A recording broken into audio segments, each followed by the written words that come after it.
it's not a skid flip per se, but it reads the mid lane strong like an asymmetric ball should. But it just, I really like how it rolls over into the pins. It just runs them over when it gets down there. Yeah, it goes through the pins really, really nice. It goes through the pins the right way. But you're right, I'm with you.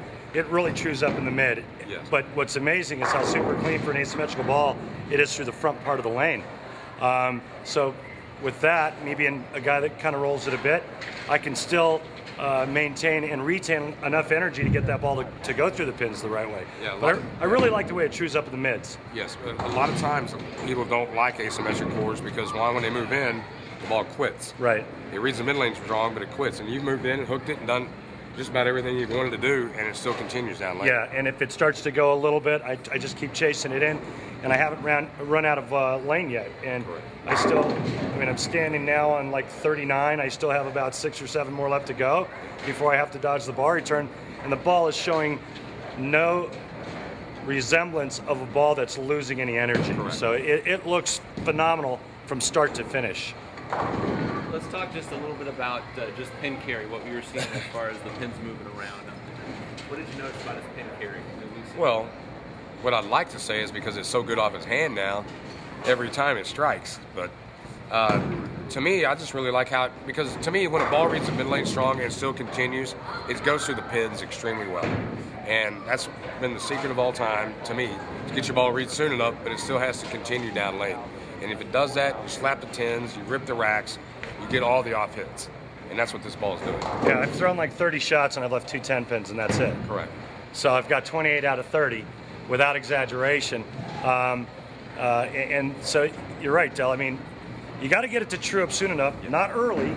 Correct. But get it to true up soon enough so it'll read the mids properly, and when it reads the mids properly without hooking early, it's going to go through the pins the right way. Still continues. Yeah, we took it from 1,000 to 4,000, yes. And the ball actually looks like it has polish on it. It doesn't. Zero polish. So it's quite a unique cover stock from that aspect. But there's no hook early in that cover. No. You know, the other thing about it is the change of direction down the lane is not that big sharp L. And I think that's the reason why I've only left 2 10 pins in 30 shots, is because of the direction that it's going through the pins. It creates good angle, yes. I mean, he struck enough there, it made me want to drill one.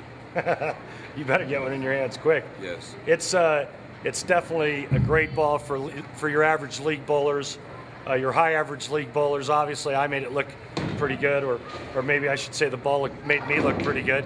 But yeah, it's versatile. Yeah, you even moved right and went straight with it. I did. I moved right and I took my hand out of it and went up the boards. It still cleared the front super clean. Yep. I moved in and I tried to kind of circle it a little bit, and it was this.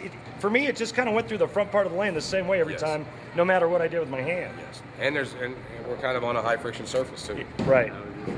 And we're on a high friction surface, and it cleared the fronts, no matter if you're going straight or moved in and over. Right. And so what I like about that asymmetrical core is that when I'm going straighter with and I take my hand out, I move right and I get into a little more of the dry part of the lane, but the core is strong enough to read the mids, no matter if I'm going really straight and firm, or if I move in and start circling. Yep. Introducing the Lucid from Storm Products. See what the pros are saying on Twitter, #StormLucid. Available October 2nd.